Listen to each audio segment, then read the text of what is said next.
Good morning and welcome to the Wheatley Institution's Constitution Day Forum with Senator Mitt Romney and Utah Governor Spencer Cox. My name is Paul Edwards. I'm the director of the Wheatley Institution here at Brigham Young University. We are really grateful to have you with us today. 1 year ago today, we had online a wonderful forum with Rabbi Lord Jonathan Sacks as the Truman G. Madsen speaker last year. He passed away a month later. His presentation with us was his last public appearance. And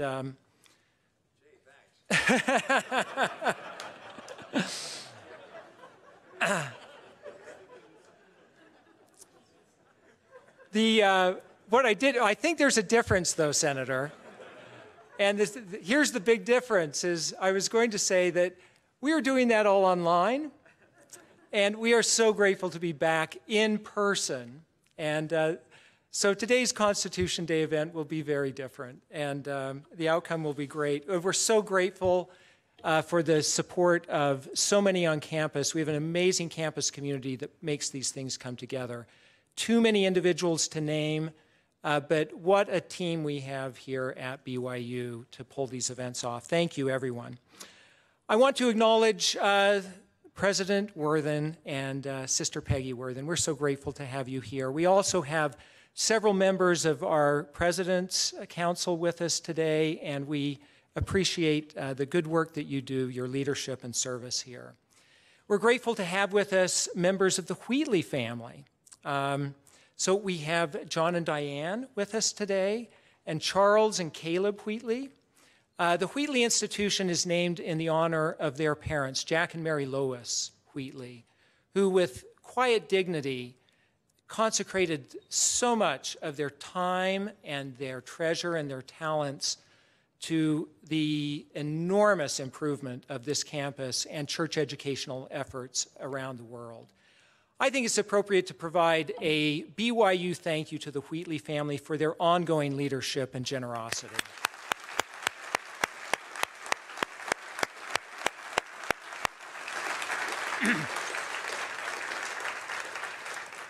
Also with us, Judge Thomas Griffith recently stepped down from the U.S. Court of Appeals for the District of Columbia. Judge Griffith, our newest Wheatley Fellow, is also giving a Constitution Day lecture later today at the Harold B. Lee Library Auditorium, 3 p.m., and I hope that you'll be able to join all of us there. I see in the audience our former governor, Gary Herbert. We're so grateful to have you with us today. And I look around, we have too many dignitaries for me to name individually, but there are two individuals that I do really need to pay special recognition to. So unless you've seen this close up, it is hard to comprehend the burden that's borne by the families of our public servants. Mrs. Ann Romney and First Lady Abby Cox, we are so grateful for your grit, for your goodness and your grace, and we are very honored to have you with us today.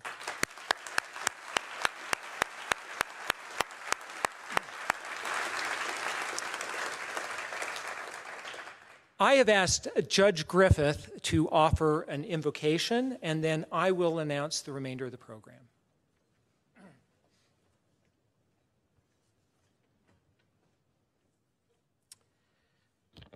Our Father in heaven, it's with deep gratitude that we gather together today to thank Thee for the blessings which are ours. We're grateful for the Constitution of the United States and this great land.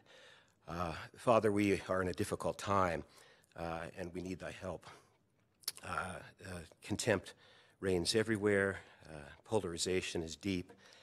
We're grateful for BYU and for the Wheatley Institution for providing a place where we can gather together and discuss important ideas and do so civilly and do so with respect for one another. We're grateful for Senator Romney and Governor Cox and ask Thy blessing upon them, as we ask Thy blessing upon all our public servants and our political leaders and our and our citizenry, that the divisions that plague us now, that we'll find ways to overcome them, that we will find ways to treat one another with dignity and respect while we argue and debate great and important ideas. We love thee. We love thy Son. We praise him. We pray that all that we do may reflect the gratitude we feel to him. And we pledge to thee, Father, our best efforts that we will be agents of reconciliation in this difficult time. And we do so in the name of Jesus Christ. Amen. Thank you, Judge Griffith. With today's forum, the Wheatley Institution inaugurates a campus-wide initiative on the U.S. Constitution. This initiative will bring together students and faculty, and it will help us to deepen our understanding of the core principles of constitutionalism and also try to address the very serious challenges that face our constitutional order in the 21st century. 3 new Wheatley Fellows are going to help guide this effort. Stephanie Barclay, Associate Professor of Law at Notre Dame School of Law. Justin Collings, Associate Dean of the J. Reuben Clark Law School here at BYU, and Judge Griffith. Seminars similar to this are going to be held each month at 11 a.m. here in the Hinckley Center. So if you're a BYU student interested in participating in that effort, and we're so glad to have so many of you here, there's a green card that can be found on your seat. Take a moment, scribble out your name and email, and pass it to the end of the row, and we'd love to see that you're regularly invited to those events. If you're watching online, send us an email, Wheatley_institution@byu.edu. Now, to today's forum. Senator Mitt Romney will address us, and following his remarks, Governor Cox will engage in a conversation, and that conversation will include questions from you. Hopefully you found at your chair not just a green card, but a blue note card. The blue note card's for your questions. As Senator Romney concludes his remarks, please pass your written questions. Put your name, what you're studying, and the ushers will see that those get to me, and we'll see that we get them up to Governor Cox for that discussion. Now, a little logistical item here. When the forum concludes at around 11:50, please remain in your seats until Senator Romney, Governor Cox, and specially invited members of President Worthen's party have exited the Assembly Hall. And that's essentially this front row and these 2 rows over here. Now, normally, I would introduce our guests sequentially, but because of today's format, I'll first introduce today's moderator, Governor Cox. Governor Cox was inaugurated earlier this year as Utah's 18th governor. Cox was born and raised in the small town of Fairview, Utah, and upon returning home from his mission to Mexico for the Church of Jesus Christ of Latter-day Saints, Cox married his high school sweetheart, Abby Palmer. Best decision of his life. Cox studied at Snow College. He graduated with top honors from Utah State University in political science, and then he went on to earn his law degree from Washington and Lee University in Lexington, Virginia.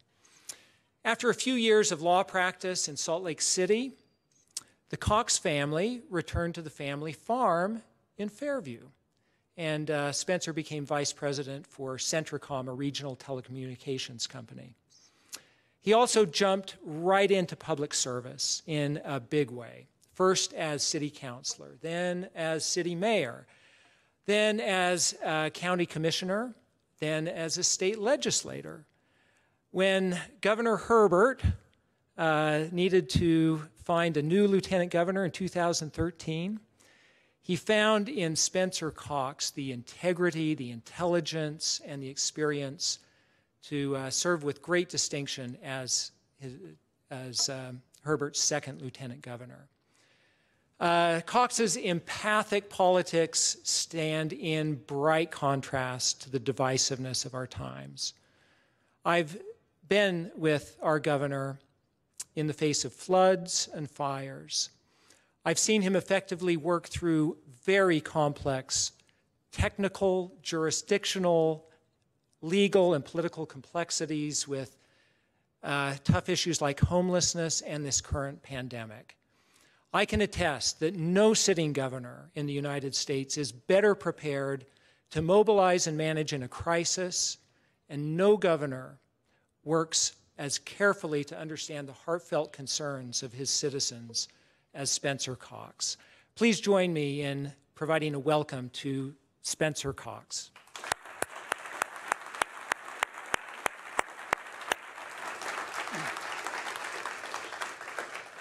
Now, on to our speaker, who is one of Brigham Young's most distinguished graduates and one of its most generous benefactors. Mitt Romney's represented Utah in the United States Senate since 2019. Romney was born in the not-so-small town of Detroit, Michigan, and upon returning from his mission in France for the Church of Jesus Christ of Latter-day Saints, Romney married his high school sweetheart, Ann Davies. Also a very great decision, and I think you'll see a pattern there. Romney studied at Stanford. He graduated from BYU with a degree in English and went on to earn a joint law degree and MBA from Harvard.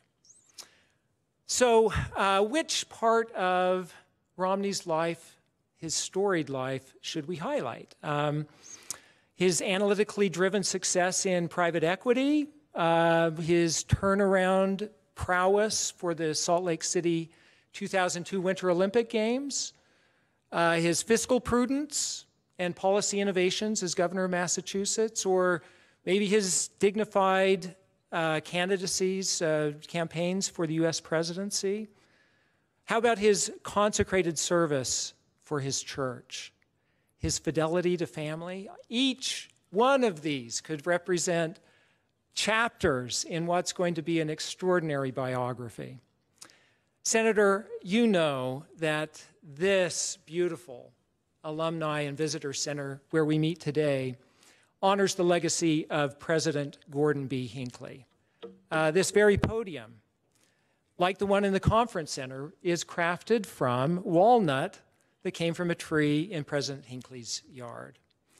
President Hinckley taught with emphasis, we need people who are honest, who are willing to stand up for decency, truth, integrity, morality, and law and order, who respond to their consciences even when it's unpopular to do so, perhaps when it's especially unpopular to do so. Senator Romney, because of your willingness to stand up for decency, truth, integrity, morality, and law, especially when unpopular to do so, your life of accomplishment, service, and leadership does even greater lasting honor to the legacy of President Hinckley than this extraordinary building named in his honor. Ladies and gentlemen, please join me in welcoming Senator Romney to the podium.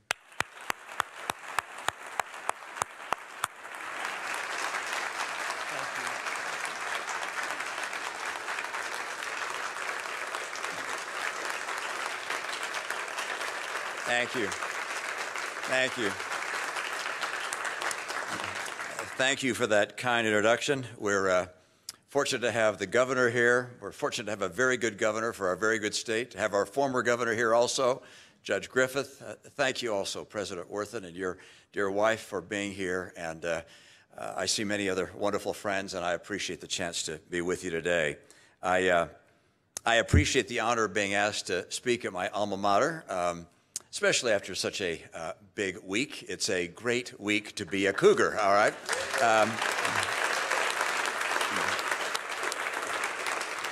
The school looks different than when I was in school here. I know I look different as well. I haven't minded getting older, but my body isn't taking it very well. Sometimes I long for those simpler days when bread was good for you and we hadn't heard of kale yet. Today, we address the Constitution. Truthfully, I didn't give much thought to the Constitution when I was here. And even in law school, I thought my constitutional law class was just one more subject to pass. Studying history more thoroughly, however, and reading the works of the founders and traveling to dozens of other countries has changed that. Our Constitution was a far more dramatic departure from history than I had appreciated. From the beginning of humanity, history was characterized by some strong man assembling muscle from collaborators that would then dominate, rule, and generally oppress others. They were the feudal lord, the czar, Caesar, pharaoh, warlord, chief, emperor, king, all authoritarians, most of them tyrants. I have a chart in my office that traces the military and economic might of civilizations from 2000 BC until today.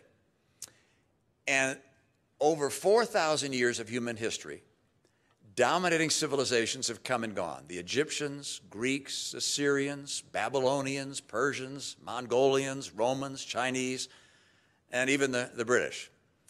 Only a few short-lived sparks of democracy intrude on a virtually uninterrupted flow of authoritarian domination. Now, why am I telling you this? Because authoritarianism is the default setting of human history.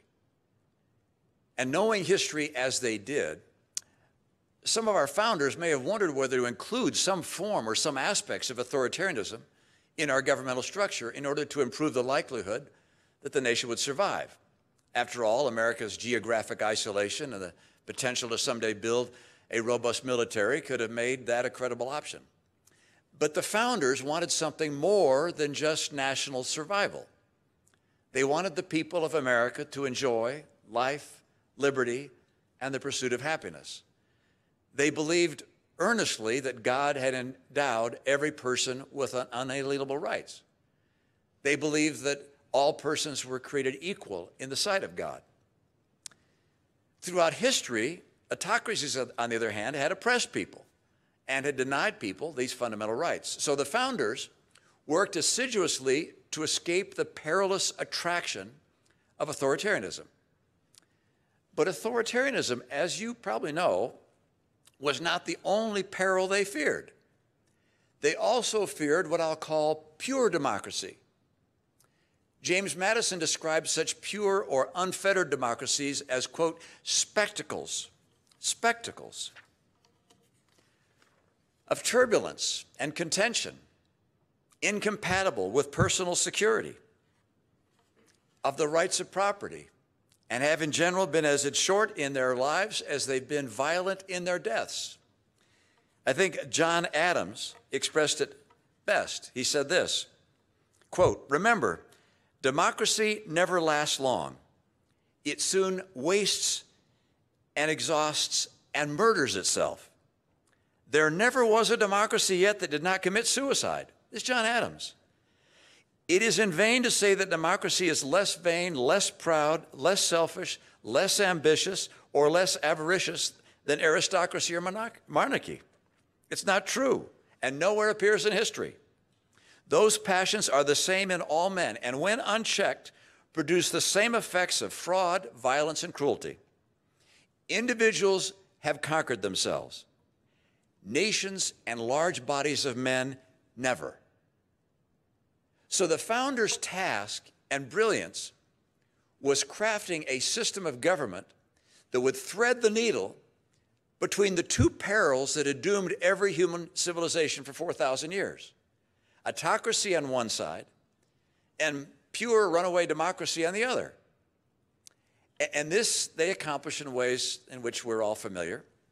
3 separate but equal branches of government, an electoral college to elect the president, 2 senators from each state, regardless of state population, lifetime appointments for members of the judiciary, the primacy of certain state powers except for specific narrowly enumerated federal powers. Now, I acknowledge that some of the constitutional provisions to safeguard against pure democracy have eroded since the founding, but most do in fact endure. What the founders crafted, therefore, was not just elegant in design, it was a radical departure from history. Note the uncertainty for the nation's future, which was expressed by Benjamin Franklin in response to a purported question.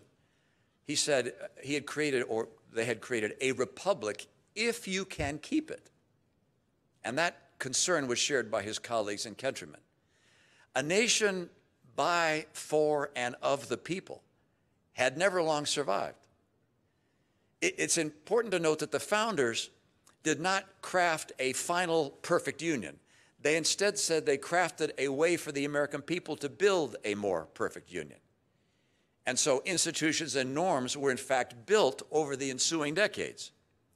The sin of slavery was eventually eradicated. The first president voluntarily transferred power to his successor. The Supreme Court established the power of judicial review. The departments of the executive branch were created. Rules and procedures were adopted by each of the three branches of government. And through our Constitution and the institutions and norms that followed, the nation has avoided these two shoals, the shoal of authoritarianism and that of pure democracy that the founders feared. We have threaded the needle, if you will. Now, during my adolescence, the world was divided between two competing systems, as you know, Russian-led authoritarianism and American-led liberal democracy. And true to historic precedent, the authoritarian competitor sought to conquer its competition through the use of force rather than through persuasion.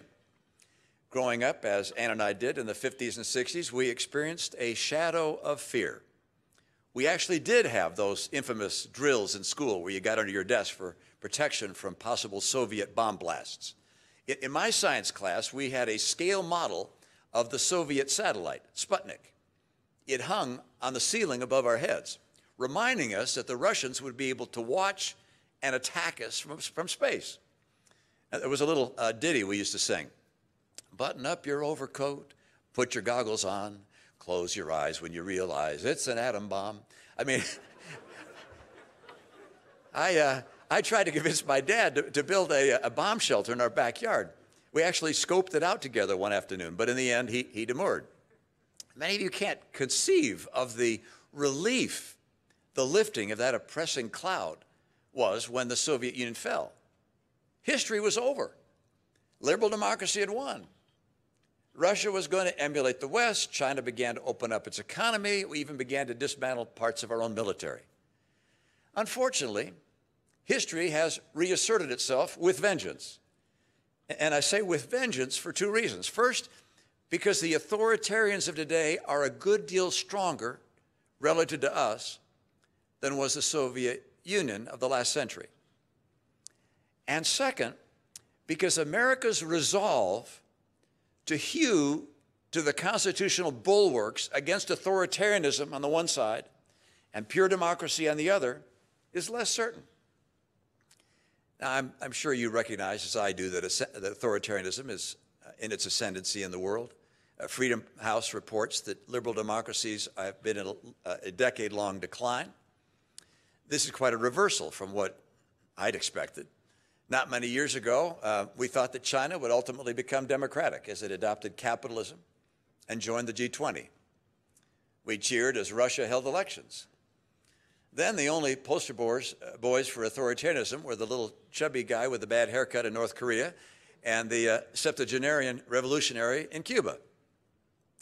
Today, China censors its media, shreds its promise of self-rule for the people of Hong Kong, oppresses minorities, and even people of faith.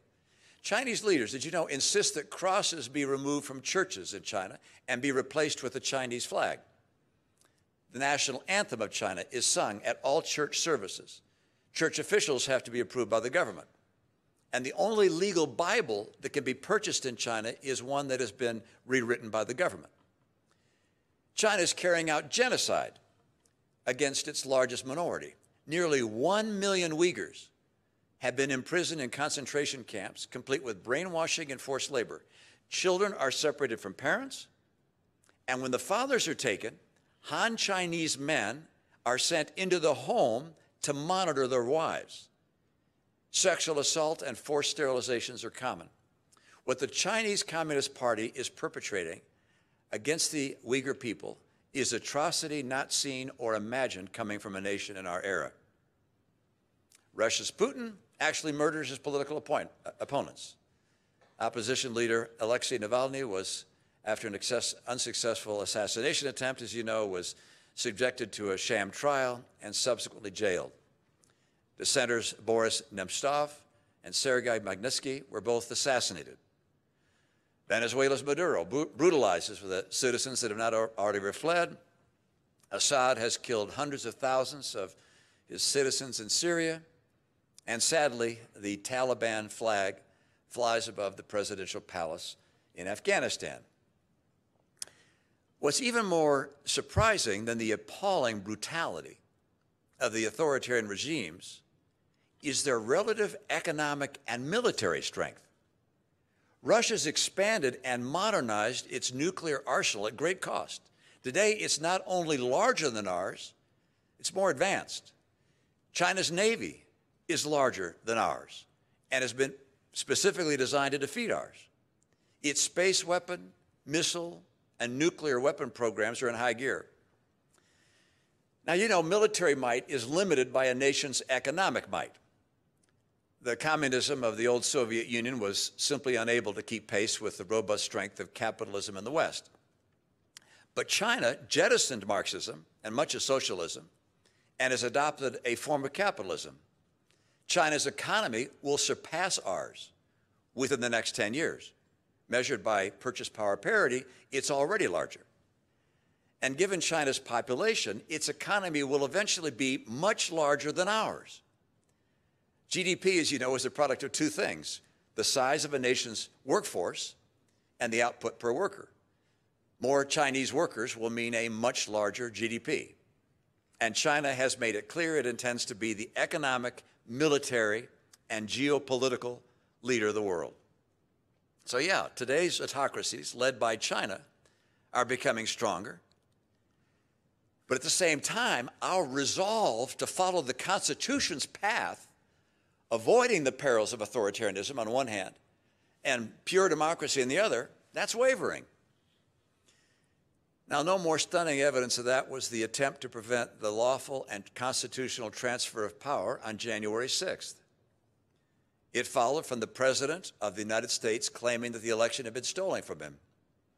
His purported evidence spun from pillar to post, from counterfeit ballots imported from China, to stuffed ballot boxes, to dead voters, to voting machines manipulated from some far-off place.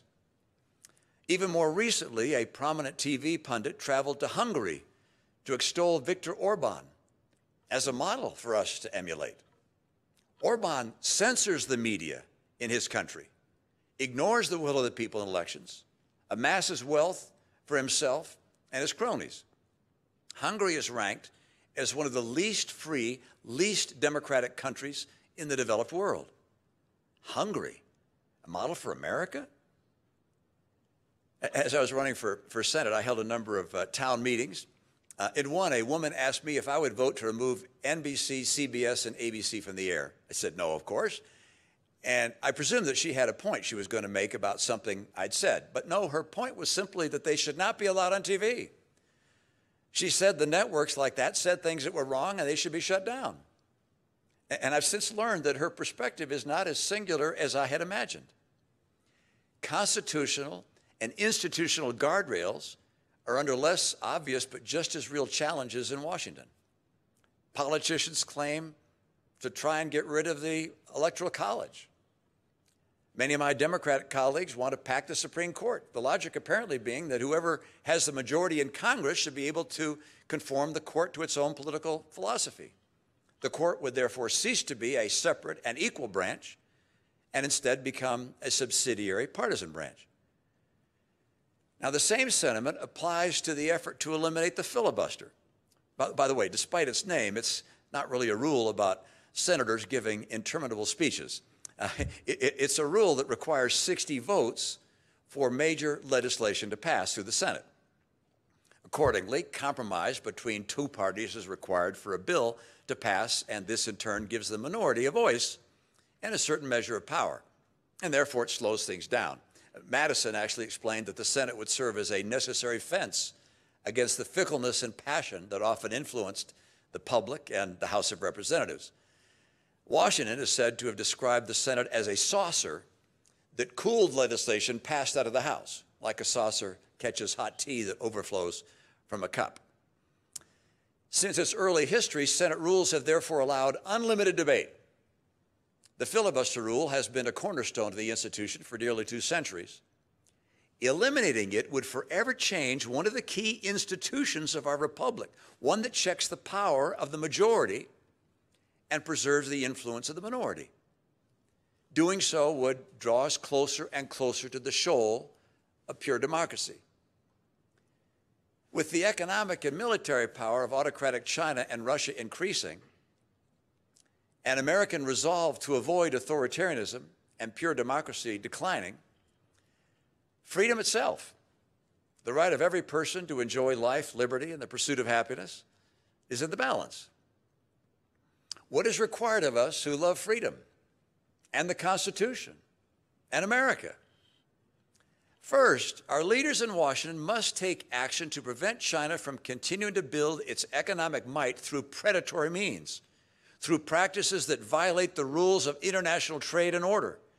China must not be allowed to continue to steal intellectual property. It must not be allowed to massively subsidize industries that then bankrupt the Western companies that abide by international rules.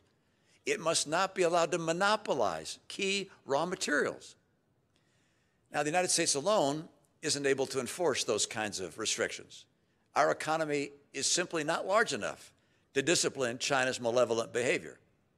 It's imperative, therefore, that we join forces with other nations like us that abide by the rules of international order to clearly establish accepted practices and deny access to our markets to China if it flaunts them. But there's also work to do here at home. Among many other things, we've got to modernize our military. We need to endeavor to make our businesses more successful and more competitive. We should invest a great deal more in emerging technologies. One commentator has truthfully said this. He said, every bill before Congress should be evaluated by whether or not it strengthens America versus China. Every bill. Now, one more thing for all of us here. Please excuse a personal reference to my faith. But the founder of my religion is purported to have said that the Constitution of the United States would someday, quote, hang, as it were, by a thread. Further, that the elders of the church would save it. Now, they didn't have tape recorders back then or smartphones, and I'm not sure at all that he actually said that. But if you will allow me some literary license, I'd suggest that this sentiment may apply to all of us, not just to a few Latter-day Saint elders. We can help, if you will, thread the needle between authoritarianism on one side and rampant pure democracy on the other by exercising what the founders called public virtues, listening respectfully to the opinions of others, expanding our sources of information beyond those we agree with, defending the entire Constitution rather than just the parts of it we like, voting for men and women of character and probity, and acknowledging that there's a great deal that we just don't know. The founders gave us a republic. As Benjamin Franklin said, it's up to us to keep it. I sure hope we will. Thank you so much.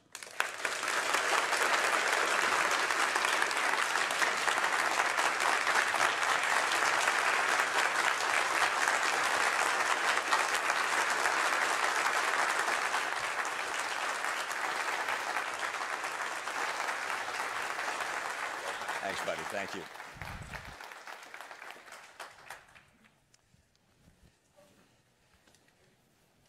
Well, Senator, thank you so much for those inspiring and passionate words.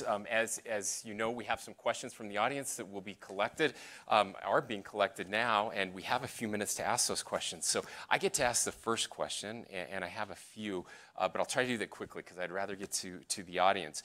And by the way, I won't ask where you were speaking before this. I was speaking at the place that lost the football game last week. Okay, good. We just want to get that out of the way. So let's start here. In your speech today, you mentioned institution and norms, and how important they are to our country. A nation of laws. Much has been written about that we can't pass a law for everything, right? We need those institutions and norms. Yuval Levine has very persuasively argued that those institutions are what make America different and special and help define us, and yet those institutions are waning. My question to you is, the institutions that you've referenced here, other institutions like faith-based institutions, the institution of the family, volunteer organizations, all of these different, not to mention the constitutional institutions that you brought up today. How do we get back to rebuilding those institutions that seem to be failing us or that we're failing? I don't know that I have a great answer to that, because that's one of the great issues of our time. And I'll just underscore what you said there, which is we thought that, by the way, going to other countries and having a vote there would create a democracy. It does not. Democracy requires not just a vote, but it requires those institutions to be strong. And what we've seen from political leaders on both sides of the aisle is a continuous attack on our institutions, whether it's the Justice Department, the FBI, the courts themselves, it goes on and on. The intelligence community, the military. It seems that there is no entity that is spared from attack, and there will of course be in any entity there'll be people who are being human, who make mistakes, bad mistakes, and need to be punished. But the institutions that we have in this country still are the model for the world. And I think it's only incumbent on those of us who are in positions of having a platform not to avail ourselves to attack institutions, but instead preserve the institution, attack the individual, the policy, but preserve the institution. Because attacking these institutions very much threatens the capacity of America to continue to be an umbrella for democracy and freedom around the world. Thank you. You talked about these kind of dualities of authoritarianism and pure democracy on the one side.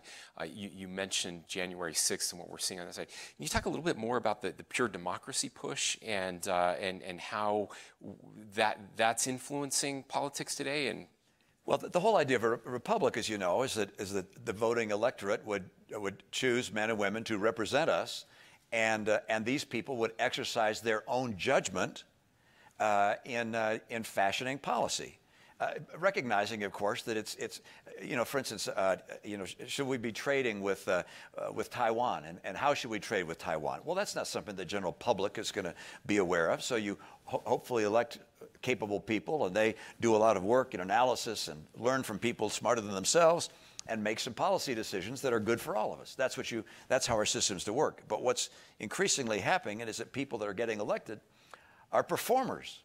And I don't mean that, I'm not trying to criticize Hollywood or people that have better skill than I in performing, but I mean that as, instead of saying, hey, how do we create good policy for the country that may or may not be popular, it seems that people are intent only on doing what's popular and playing to the base of our respective parties. And so I think our Democrat Party is going further and further to one wing, and our Republican Party doing the same. And this kind of performance politics, as opposed to, if you will, being a statesperson that represents what they feel is right for the country, is, I think, one of the challenges that we face at this stage. And I hope that we're able to return to a time when those who we elect often do things we disagree with, and we choose people based upon their character and their capacity, as opposed to just having individuals who think their job is just to somehow look at the polls and do what the polls say. Because simply following the polls turns us into the kind of pure, unfettered democracy that the founders feared, and that's been the peril of democracies in the past. Thank you. And that will give me an opportunity to put in a plug for Judge Griffith's lecture later today at 3 o'clock. I don't know what he's going to say, but it'll be a lot smarter than what you heard from me.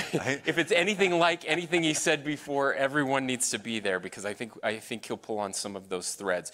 Okay, we have some questions here, and I'm going to go through these, and we'll give you a chance to answer.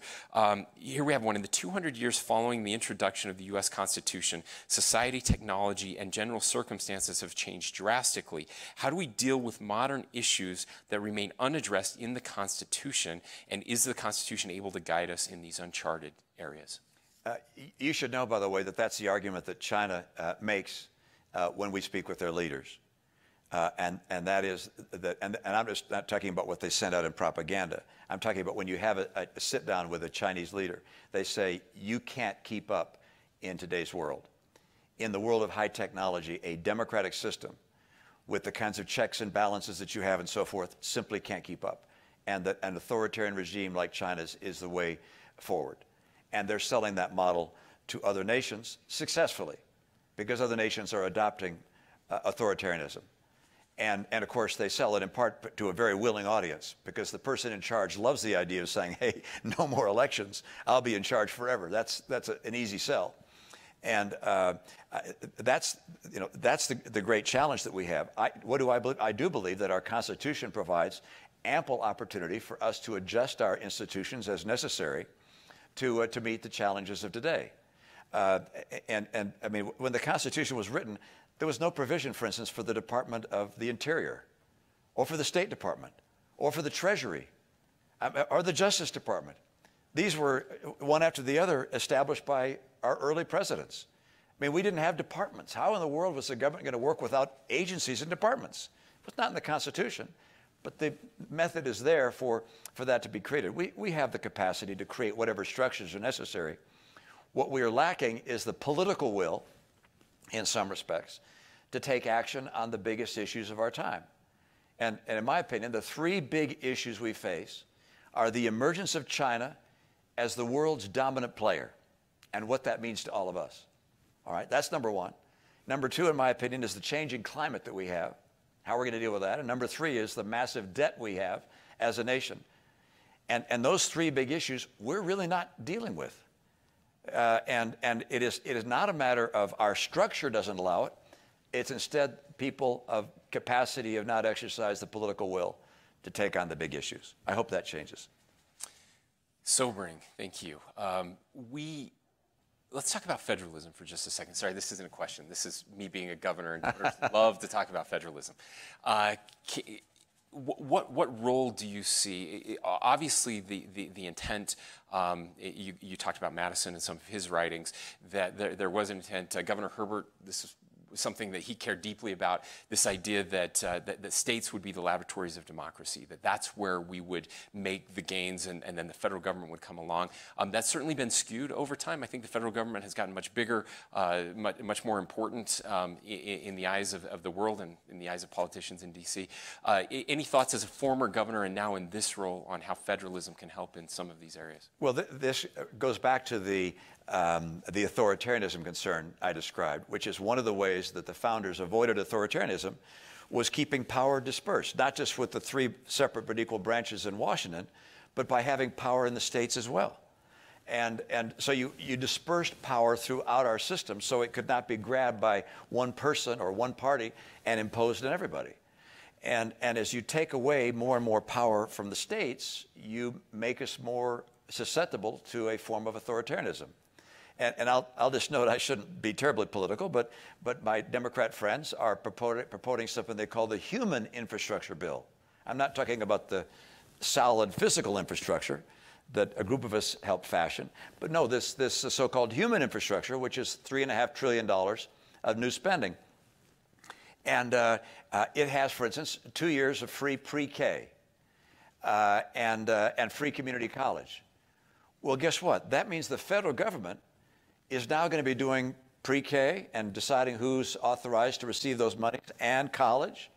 I mean, education has always been a state function, all right? And now it's going to be a federal function, with the federal government getting further and further into it. Expect them to continue to expand.